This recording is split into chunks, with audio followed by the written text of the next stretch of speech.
I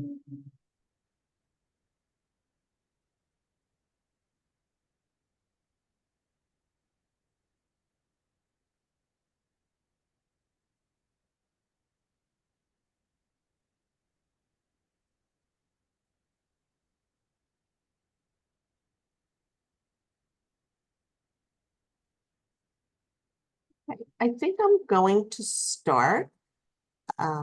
Good morning, everyone. I'm really happy to be here. I am Jan Fisher, the Executive Director of Nonprofit Westchester. We're happy to offer this as we come into and are already in campaign season. There are important things for nonprofits to know, and we're so happy to have Maurice Segall and Stephanie Jeshiva here from Pro Bono Partnership to share information, and very important information to keep us safe and in compliance with campaign rules and regulations. So thank you. Welcome. We are Nonprofit Westchester. Our sole mission is to strengthen the nonprofit sector in Westchester. We are so grateful for our members. You make us what we are. You fortify the organization and you fortify our county. So thank you for supporting us and being part of us. We're also really lucky to have businesses that understand our mission and choose to invest with us. So we thank our agency sponsors as well. Just a few resources for everybody to know about. On our website, we have a resources section where we've developed, in collaboration with Pro Bono Partnership, an advocacy and lobbying toolkit. And you should always feel free to go there on our site and access that with any questions, or reach out to me. If I don't know the answer, I usually refer everyone to Pro Bono Partnership. We have coming up on September 12th, one of our learning labs, which is an all-day intensive program. We did this learning lab last year. It was pretty incredible. We have it back this year. So I encourage you again to go on the website, find out about that. And lastly, if you're here and you're not a member, we would really consider you joining. And now I'm going to hand it over to Mo and Stephanie. Terrific. Good morning, everybody. And I'm going to try to share my screen. Bear with me for 1 second. I do that. Okay, can you see my screen? Yes, but it's your second screen, not you. It's your second slide, not your first slide. Now you see the first slide? Yes. Okay, good morning, everybody. I'm Mo Segall, and I'm here with my colleague, Stephanie Jeshiva from Pro Bono Partnership, and we're thrilled to be giving this presentation on political campaign activities for 501c3 organizations.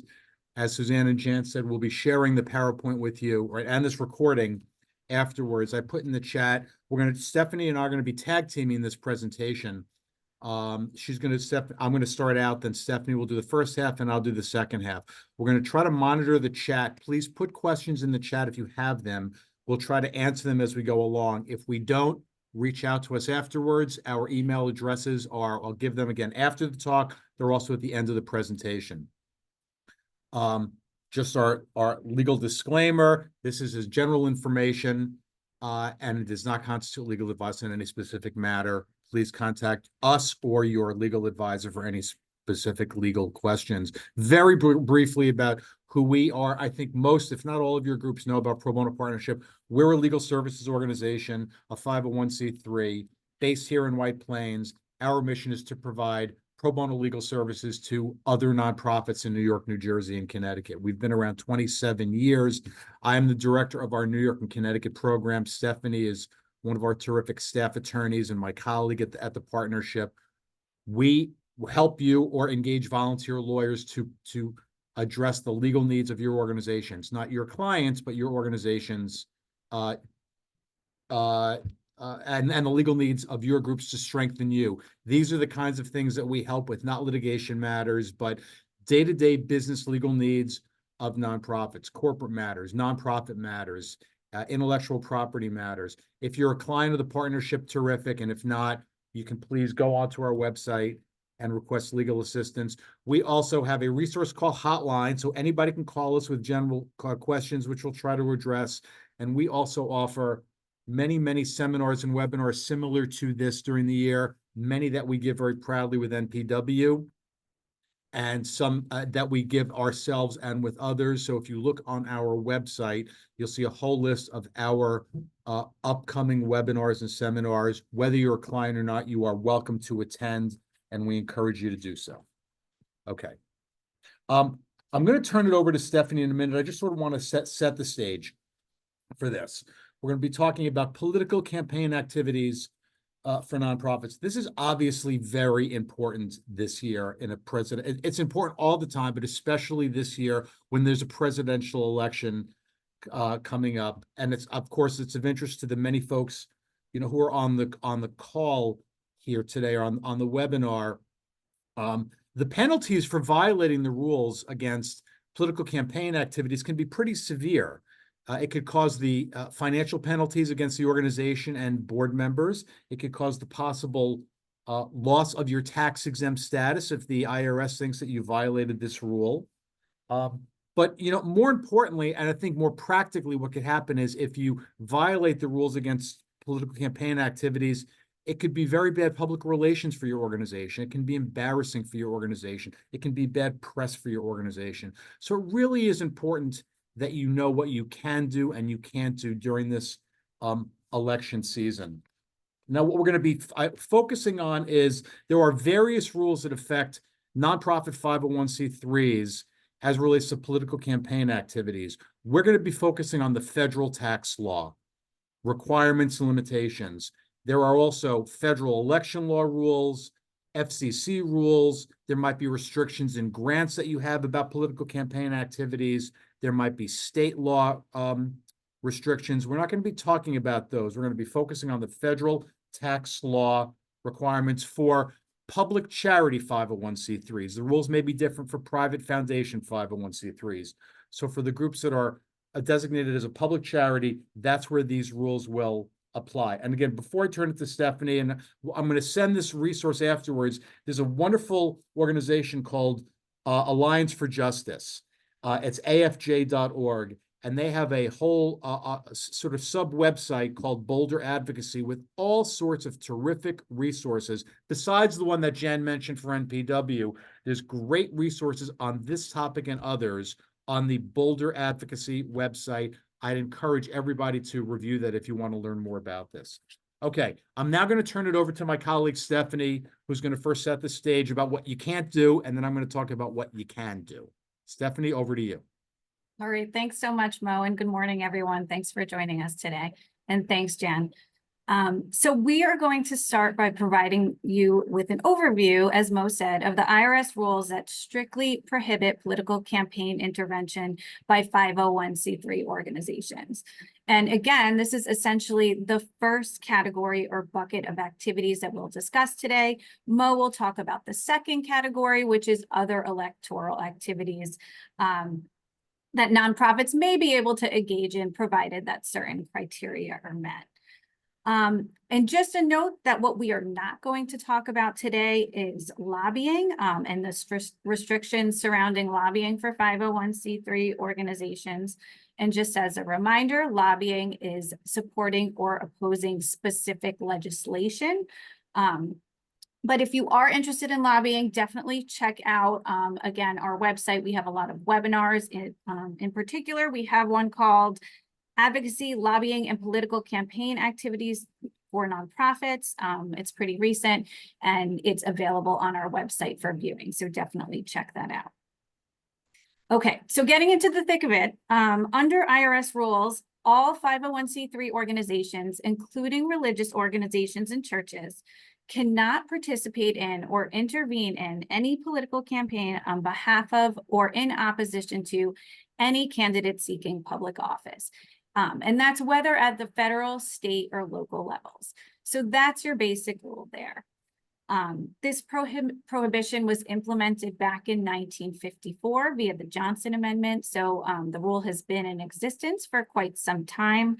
But there also have been challenges to the Johnson Amendment over the years, most recently by former President Trump, who stated that he was going to get rid of it. That did not happen, though.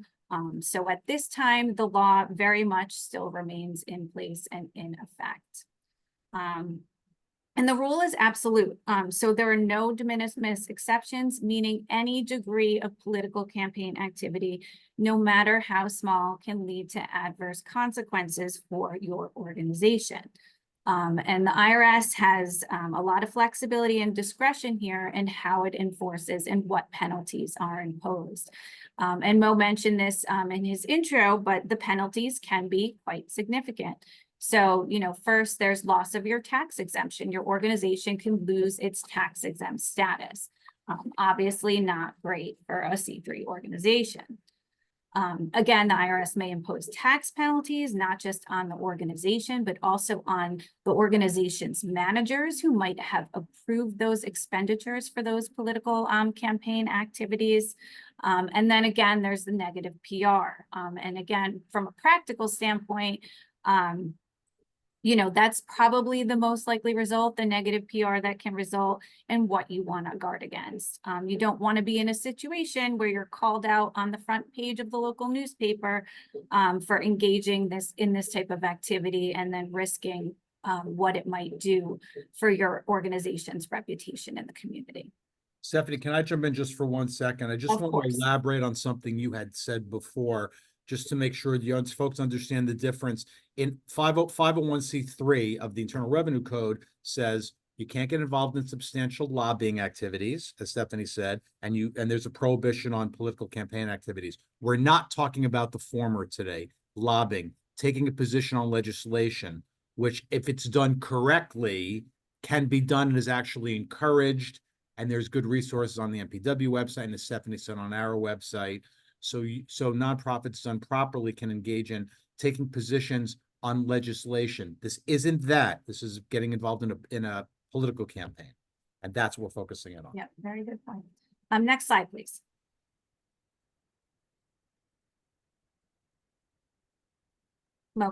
Great. Okay. So the question then becomes, what activities will actually constitute impermissible participation or intervention in a political campaign? And this slide sets out some of those things. So for example, endorsing or opposing a candidate, that's pretty obvious. You can't do that. But also rating a candidate's fitness for office.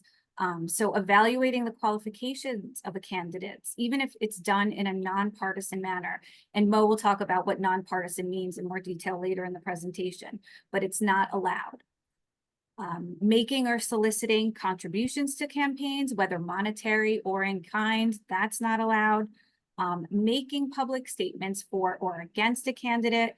And this includes statements made orally, recorded, in writing, text, email, you name it, not allowed either. And then distributing statements made by others. So basically you can't do indirectly what you can't do directly. And then allowing candidates to use the organization's assets or facilities. So that includes your office space, your phones, your internet, your copier, any employee time, for example. This is also not allowed unless it's also offered to all other candidates in that particular election. So you could do it only if it's offered to all other candidates, but generally it is not allowed. And the IRS in these situations is generally going to look at all the facts and circumstances of a situation to determine whether the nonprofit is impermissibly supporting or opposing a candidate.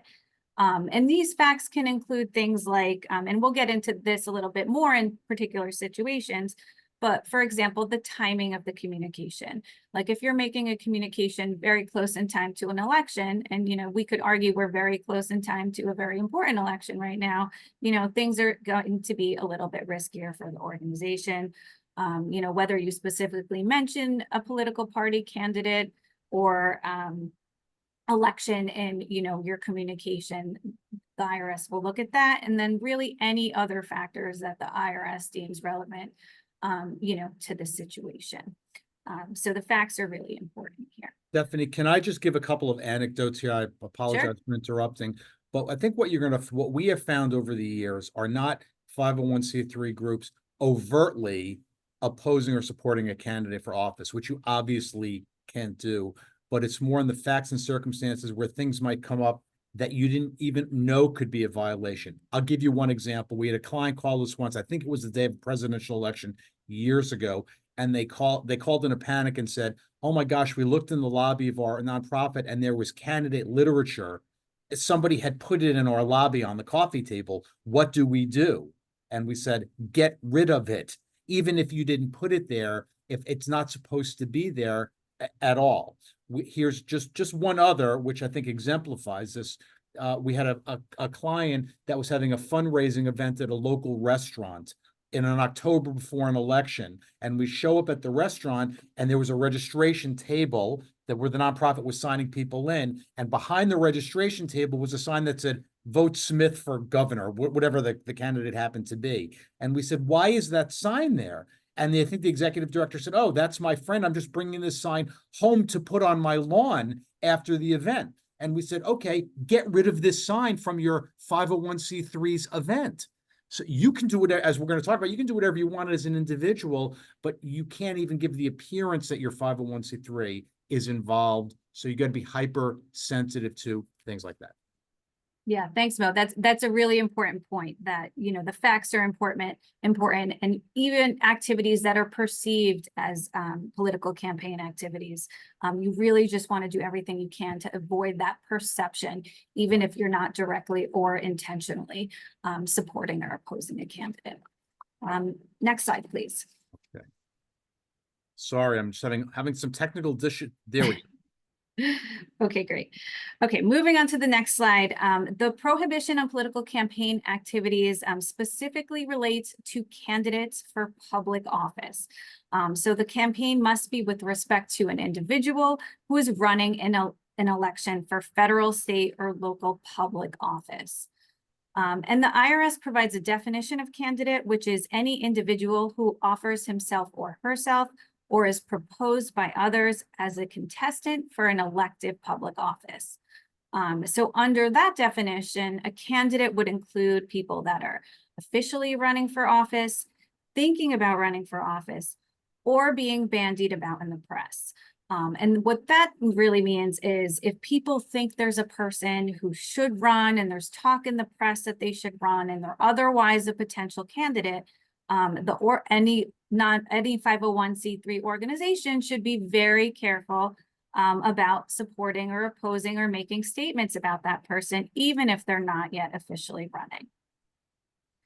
And then there was just a couple questions in the chat, Sure. which we're going to address later.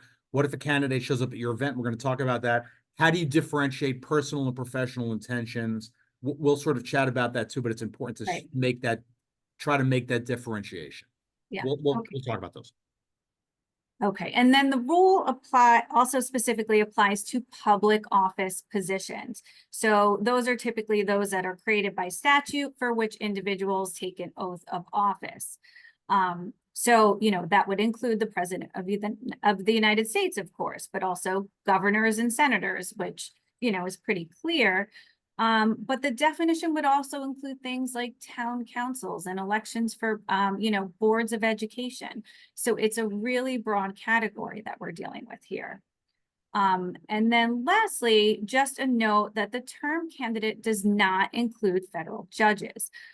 So the IRS actually views this activity to support or oppose a federal judge as lobbying, for which different rules apply. And again, we're not talking about those today, but definitely check out, our webinar on Pro Bono Partnership's website that discusses lobbying in more detail if you're interested. Next slide, please. Okay, and this slide should address the question that came in. So it's really important to note that the prohibition on an organization regarding political campaign activities does not restrict the free expression of organization leaders and others who are speaking for themselves as individuals. And this is because individuals do not give up their First Amendment rights of speech and association just because they're affiliated with a nonprofit organization. So officers, directors, employees of a 501c3, they may engage in campaign activities so long as it's done so in their individual capacities. But, that can be tricky. For example, if you're a leader of a nonprofit and your name and face is directly associated with the organization, you sort of represent the organization. In that case, you would need to be extremely careful with your personal political activities and make sure it's clear that any actions you take are really taken in your individual capacity only. And that can be a hard thing to do, to make that distinction clearly. So some things to do to help ensure that an individual's campaign activities are not attributed to the organization. You can take certain cautions. So for example, this is pretty obvious. The individual should not make partisan comments at, the organization's events or its at, any functions or in its publications or on its website or anything like that. That's pretty clear. Disclaimers should be used whenever and wherever possible, whether stated out loud or in writing.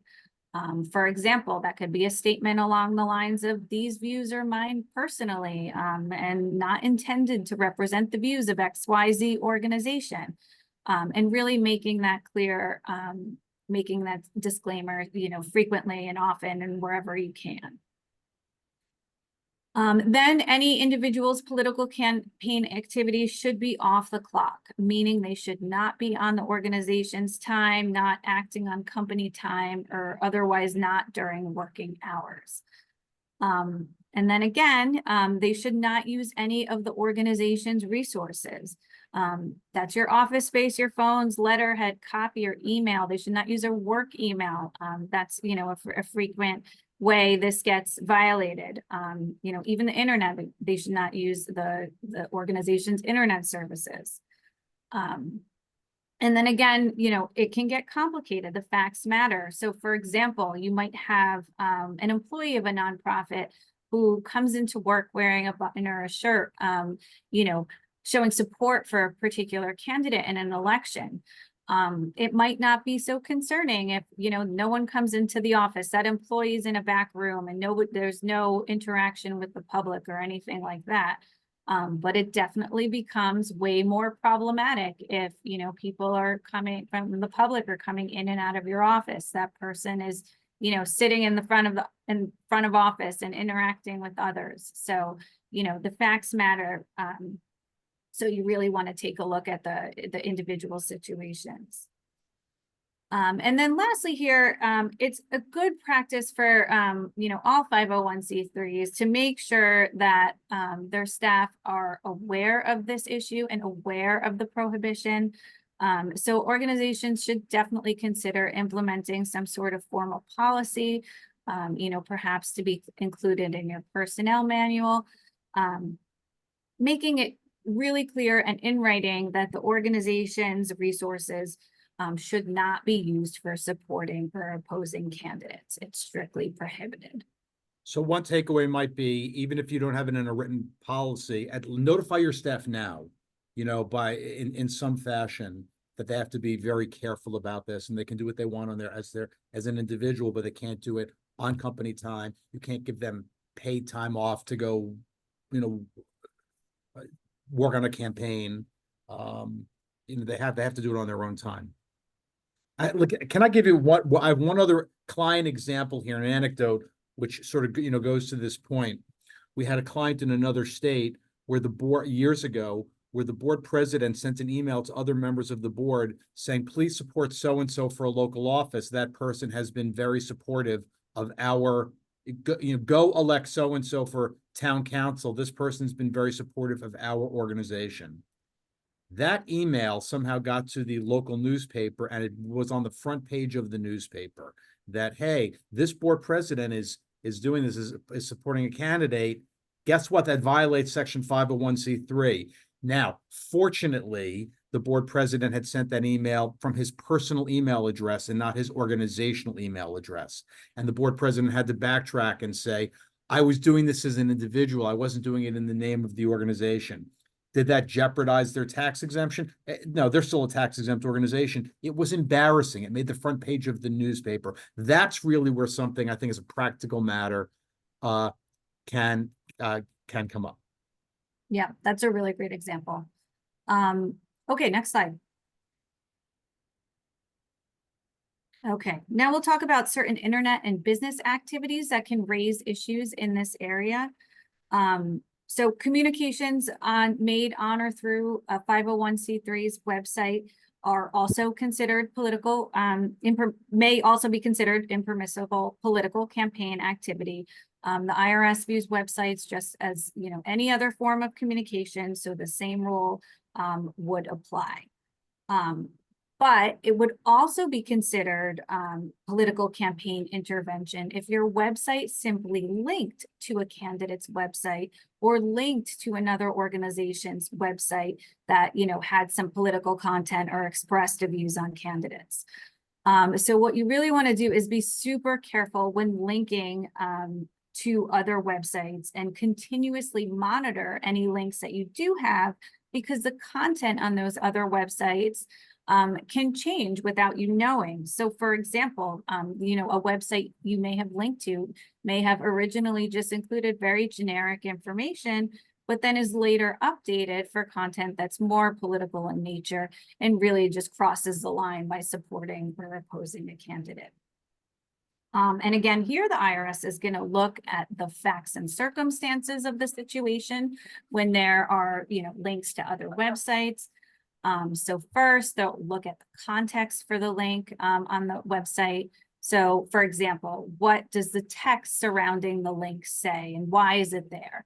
You know, do you have text that says, you know, for reasons to support candidate X, click here? That's certainly problematic. The IRS will look at whether all candidates are represented, whether the links are somehow related to the nonprofit's exempt purpose. If, you know, the more the relationship, the better for the nonprofit, if it somehow relates to their mission. Also, the directness of the links between the nonprofit's website and the web page that contains that political content. Meaning like the number of clicks that it takes you to get to that political content, and the more clicks, the better the chance the linked content will not be attributed to the nonprofit. And then that last bullet there, whether a nonprofit is linking to a related versus unrelated organization. And this really comes into play if the 501c3 is linking to its related 501c4 organization, or if it's, which is generally okay, but linking to an unrelated C4 organization. An unrelated 501c4 organization is more problematic. And then just regarding an organization's regular business activities, an organization might happen to engage in business or some sort of transaction or deal with a candidate for office or with you know, a partisan political entity. You know, and this may arise, for example, if you have a nonprofit that, you know, rents its space out for events, and a candidate approaches that organization and asks to rent that space for a fundraiser. You know, a transaction like this, or any sort of transaction with a candidate, could itself be considered by the IRS to be supporting or opposing a candidate, you know, depending on a variety of factors. Again, we're looking at the facts and circumstances here. Mo, I think, can we flip the slide actually? I think there's another slide on this. Oh, no, guess not. Okay. We can flip back. Okay. So again, we're going to look at the facts and circumstances here with respect to business activities. So in this case, you want to make sure that the transaction is offered and available to all candidates on an equal basis. All candidates don't need to accept, but it must be available to them. And they must be able to sort of access that opportunity, even if they don't, take the organization up on the offer. You're going to look at whether the opportunity is only available to candidates and not the general public. So for example, if the nonprofit has a history of offering, whatever the opportunity is to members of the public before it enters that transaction with the candidate, that would weigh in the nonprofit's favor. And also the fees charged to any candidate should be the usual rates charged by the nonprofit on the usual business terms that the nonprofit usually imposes. So no special terms, no special discounts for candidates. And then finally, you'll look at whether the activity is ongoing or whether it's done only, for that particular candidate. If the nonprofit has a history of engaging in this type of deal or transaction, and it's an ongoing activity of the organization, that would also weigh in the nonprofit's favor. So that's basically all with respect to the impermissible political campaign activities. Just in summary, the key takeaway is that as a 501c3 organization, you just want to be really careful in this area and be always aware and mindful of the facts, because even the perceived support or opposition for a candidate could cause issues and should be avoided. And again, this applies all the time, but is specific, definitely more important in an election year such as this one. So unless there's any questions, I'll turn it back over to Mo, who will cover other electoral activities. There are a couple of questions in the chat, which we'll address. Let me just try to address these now. And I think what they really highlight is, it's, as Stephanie had said, and thank you, Stephanie, for that. It's such a facts and circumstances test that anytime you're going to have any kind of interaction with a candidate or an election, you should look carefully at the facts and talk to us or talk to your lawyer to make sure you're doing it in a safe way. So one question, can a public official be a board member? If the question is, do you have a board member who's now running for office? Sure, they can run for office. And you could be conservative and say they can't be on the board. I don't think you have to, but the organization shouldn't support the person or oppose the person or talk about their campaign. They can run their campaign individually. They can still serve your organization by serving on your board. The organization has to be very, very careful about how it interacts with that person and their campaign. What if a board member, volunteer, or staff is involved with a non-paid organization that has political overtones? I want to make sure that if I understand that question, that if you have a person who's involved in an organization, I'm not sure if you're talking about in a political campaign, if they're involved with some contentious organization or something where, may be very divisive. That can happen. Again, people have the First Amendment right to support or oppose whatever causes they want to. But I don't think your question is going to that's getting involved in a political campaign. If so, let's address that offline. If an organization invites incumbent legislators to visit facilities or programs, should they avoid these invitations at the time they're sitting? Again, we're gonna talk about that. Candidates can come to your events, but to be safe, if you're gonna have a candidate at your event, first of all, if you have a public event, anybody can come to your public event. You can't stop somebody from coming in. If you're going to give an invitation, you should give an invitation to all the candidates. It doesn't mean they all have to attend the event, but you need to be able to show that you've given the same invitation to all of the viable candidates, and you should be able to document the fact that you did that in case it comes up later that, well, why did you invite the Democrat, not the Republican, or vice versa? Then it says, should the organization avoid posting or publishing photos of an incumbent visiting the organization's program service? Conservatively, you could avoid publishing pictures. I don't know that you have to, but I don't know that I would make reference to them as a candidate for office.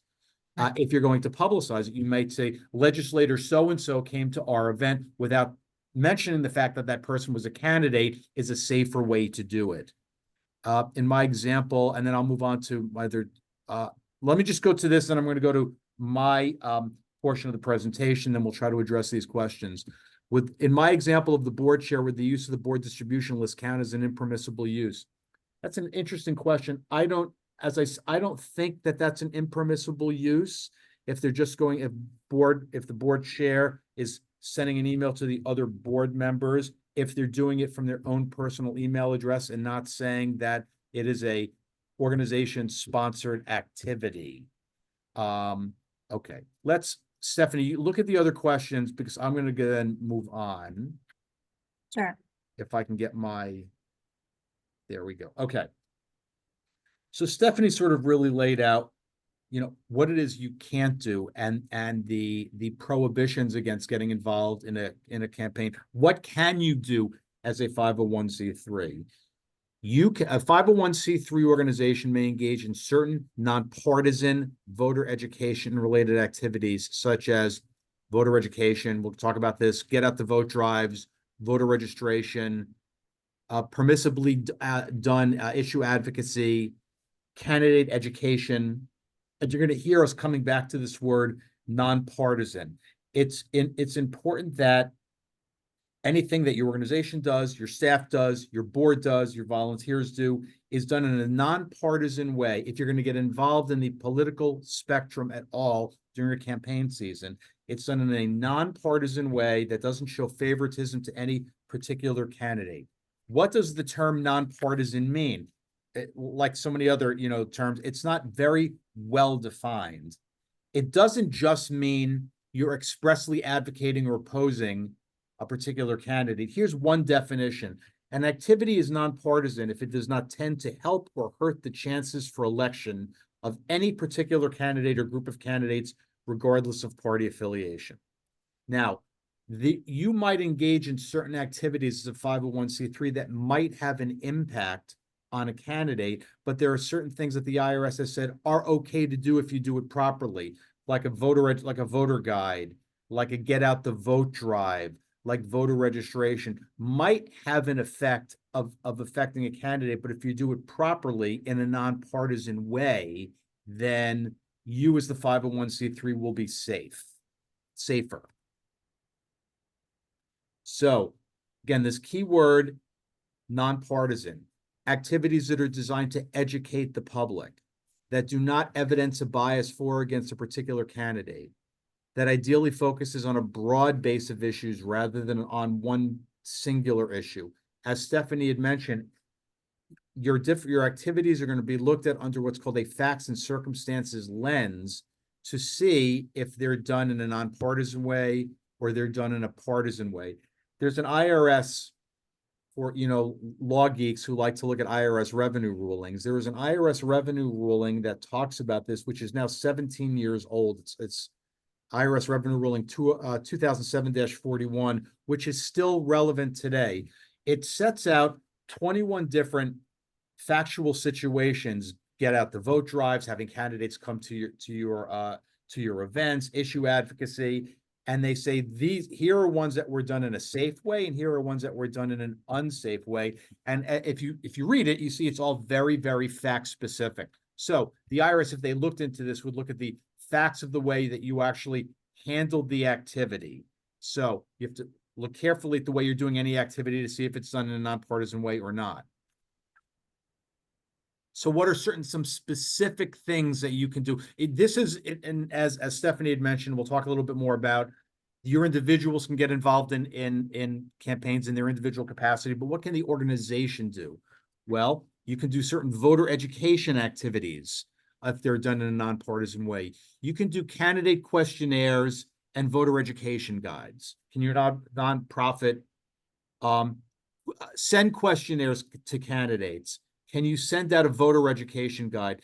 Yes, as long as you're following certain rules. You need to ask unbiased questions. You should ask a broad range of questions.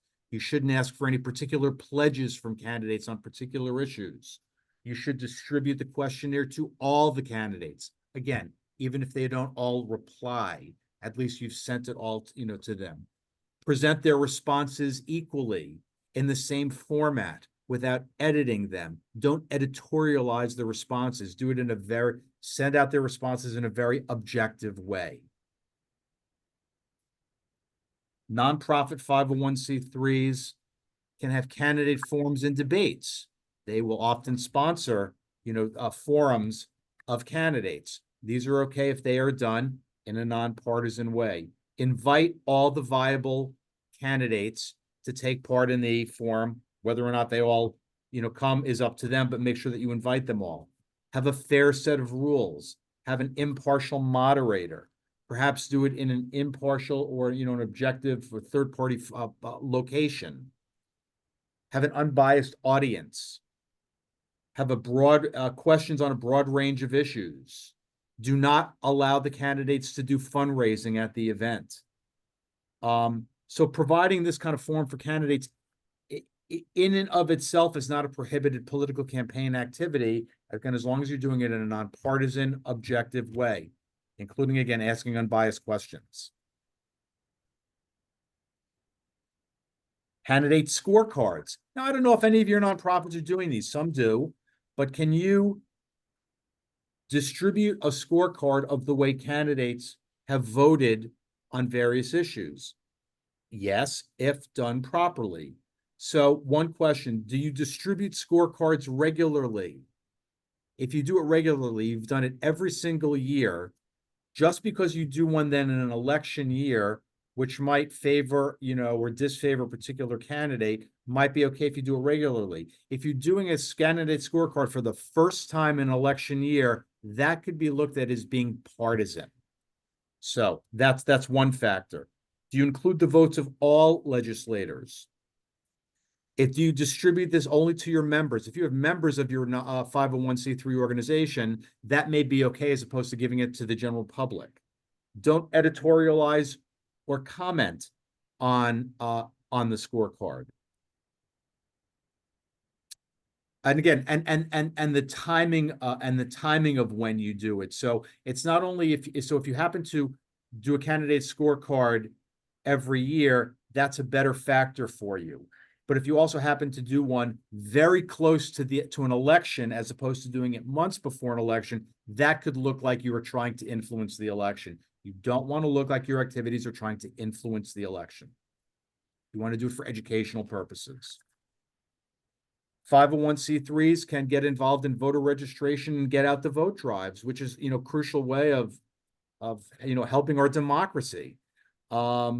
Recruiting and listing unregistered voters, getting voters to the polls, are okay if you're doing this in a nonpartisan way. Are you doing these only in one particular geographic area? That could be looked at like you're trying to be partisan. Are you referring to any one particular candidate, which you shouldn't do? That could look like you're being partisan. If your goal of doing a voter registration or get out the vote drive is to have access to the democratic process, helping people to exercise their right to vote, that's going to be looked at as it's nonpartisan. Stephanie, just let me know. I see there are a couple questions in the chat. I'm not looking at them. Let me know if there's something that we need to address. I haven't seen anything new pop up, so. Okay. So sort of just back to this word of nonpartisan, doing something in an objective way. The motivation for your 501c3's activities as it relates to candidates in the electoral process must be education and voter participation, not trying to shape the outcome of an election. Your activities should not indicate a preference for a particular candidate or political party. Avoid using code words in some of your communications: conservative, pro-choice, pro-life, anti-gay, referencing, a particular election. Watch the language that you use in your communications. You must select targets on a nonpartisan basis in your activities. Now, can you target low-income people? Can you target certain populations? If your organization works with certain populations of people, can your activities be targeted to them? Yes, they can. But again, be careful that your activities aren't being looked at as you're only trying to target a certain group of people so we can try to influence the election. Watch out. I'm getting back to this, and so I apologize for repeating myself. Watch out for the timing of when you do certain events. And I think as a risk management tool here, be able to document the steps that you took. Now, how do you document that you've done these things? There's not one particular way to do this, but if you can write down at least somewhere, maybe a list of, we're having a candidate forum. We're doing a get out the vote drive. Here are the steps that we took to do this. And you list all of the nonpartisan way. So if you're ever questioned by the Internal Revenue Service, or even, by the press, you can say, no, here are the steps that we took to do this in a nonpartisan way. So we weren't trying to do these things to influence an election. Issue advocacy. Can a 501c3 organization take position on public policy issues, including ones that divide the candidate? Yes, you can. Look, again, you can, this isn't the subject of this talk. You can get involved if in a safe way in lobbying and taking a position on legislation. It's important. And I think Jan and NPW will, and other groups in the nonprofit sector will say it's important that we be advocates for the nonprofit sector. We be advocates for our clients if done properly. So when it comes to an election year, you must do this in a nonpartisan way without looking like you're supporting a candidate for office. Even if you're taking position on public policy issues, it's going to be looked at under a facts and circumstances lens, timing of when you did something, what kind of code words are you using? If you are issuing statements on public policy issues, make sure that they don't express approval or disapproval for any particular candidate. I'm just looking at my notes here. If you take position on public policy issues, don't reference the election coming up. Reference the issues that are coming up, not the fact that there's an election which is pending. Criticizing incumbents. Is it okay for a 501c3 to criticize an incumbent? Yes, if it's done in a nonpartisan way, focusing on the organization's issues. Watch out for the timing of when you do this. Do not discuss if you're criticizing an incumbent, do not discuss the person as a candidate, but just as an incumbent. Now, again, you can take a more conservative approach and say, we're not going to criticize, people. We don't even want to get into any of that hot water. But if things are done properly, then these steps can be okay. Speak to us or your attorneys, or look carefully at these activities before you do them to make sure you're doing them in a nonpartisan fashion. Can you educate candidates? Yes, you can provide education to candidates for an election. Offer the education to all the candidates, even if they don't all decide to take them. And if it's information that was already gathered, do not create or gather information for a particular candidate if you ask them. If you've gathered information already, and you can use that to educate the candidates for office.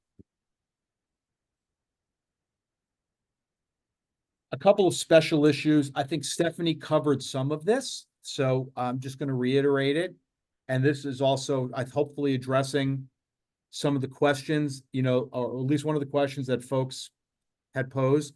Can a candidate appear at your event? Yes, they can. Again, if it's an event that's open to the public, you can't stop a candidate from appearing at your event. Candidate to speak. But you should tell them that they can't go there to fundraise. They can't go there to campaign. You can invite candidates to speak at your event if you're providing equal opportunity to all candidates, and that there's no fundraising, that you are not indicating support or opposition to the candidate. So you can say they can't come to your event as a conservative approach, but they can if it's done safely. Selling mailing lists or leasing office space. So are you able to, let's say, sell a mailing list? If you do that, if you have office space in your nonprofit facility, or can you rent that space to a candidate? You can if it's done in a nonpartisan, careful way. So number one, if you are going to, let's say, rent your space. We've heard this sometime. We have space in our library or our nonprofit. We rent it out as a way to generate income. Can a candidate rent it? Well, do you rent it out to anybody? So is a candidate just one, group of people who might want to be able to rent your space? Are you offering the space to all candidates? Are you, not they all have to take it, but are you making the offer to all of them? Are you offering it to them all on the same terms, at the same prices? Is the facility or the goods that you're renting out perhaps available only to candidates or to the general public? Is the activity of renting out your space or renting out your mailing list done in the normal course of your business? Or is this something that you're doing, especially during a campaign? Are the fees that you're charging customary and usual? Or are you charging different fees, lesser fees or greater fees for candidates? So if you're offering it to everybody that you would offer to all the candidates that you would offer to anyone else, then it should be okay. Stephanie mentioned the last point that is on the slide, and officers, employees, or volunteers working on a campaign or supporting a candidate. That is okay for that. Everyone has a First Amendment right to support or oppose who they want to, but you should make sure that your staff and your volunteers and your board needs to be on their own time, not during an organization's meeting, not in an 501c3 organization's publication, not using the nonprofit's resources. You shouldn't let your staff use your copier, your email, staff to engage in partisan voter activities, not associating themselves with the nonprofit. As Stephanie had mentioned, you're an executive director of an agency, you're a board president, you are well associated with that organization. You are invited to go to a candidate's fundraising event. You have the right to do that. But somehow you have to make it known that you are there in your individual capacity, not on behalf of the nonprofit.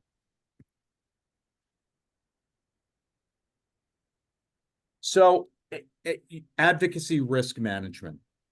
It's really, again, look very carefully at every activity that you do. If it's going to touch upon an election, to make sure it's being done carefully. And even if you do everything, if you sort of get back to these anecdotes I said before, as carefully as possible, could it still end up on the front page of the newspaper? It could. That's a risk that you run, which might not put your tax exemption at risk, but it could just be very bad publicity and bad press. And you obviously want to try to avoid that. So educate your staff, educate your board about what it is they can do, they can't do, and the way they should do things.